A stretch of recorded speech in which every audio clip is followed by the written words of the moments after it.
Le président de l'Assemblée nationale, l'honorable Vital Kamerhe, a présidé ce samedi 5 avril 2025 une cérémonie en hommage aux femmes députées organisée par la Commission Égalité des chances, familles et enfants, dirigée par l'honorable Persine Zouzi. Dans une allocution empreinte d'émotion, Vital Kamerhe a salué la résilience et l'engagement des élus, affirmant qu'elles accomplissent les mêmes missions que leurs collègues masculins. L'Assemblée nationale a démontré que la femme a sa place dans la Chambre basse, que ce soit dans les missions de la diplomatie parlementaire. Cette journée intervient dans un contexte douloureux où à chaque seconde, chaque minute qui passe, nous comptons des morts, nous comptons des femmes violées.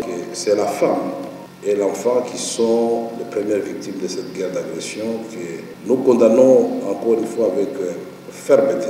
La ministre d'État, ministre des Affaires foncières Akasia Bandoubo Lambongo, représentant la première ministre Judith Suminwa, a clôturé la cérémonie en appelant les femmes parlementaires à poursuivre leur combat pour une société plus inclusive. La journée a aussi rendu hommage au président Félix-Antoine Tshisekedi Tshilombo pour la nomination de Madame Judith Suminwa Tuluka comme première femme première ministre. Nous rendons ainsi hommage aux femmes parlementaires d'hier, d'aujourd'hui, celles qui ont osé lever le coin du voile et démontrer que la contribution de la femme dans cette construction d'une société que nous voulons équilibrer depuis la cellule de base, à savoir la famille, valait et vaut toujours son pesant d'or.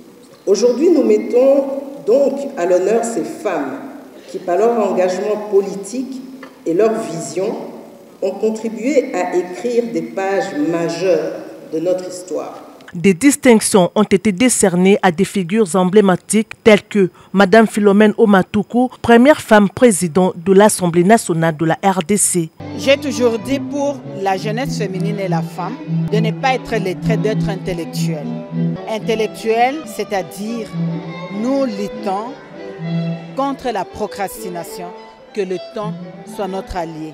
Il ne faut pas que les retards puissent caractériser la femme dans ce qu'elle fait. Pour femmes politiques, il ne faut pas travailler seulement en prévision des élections.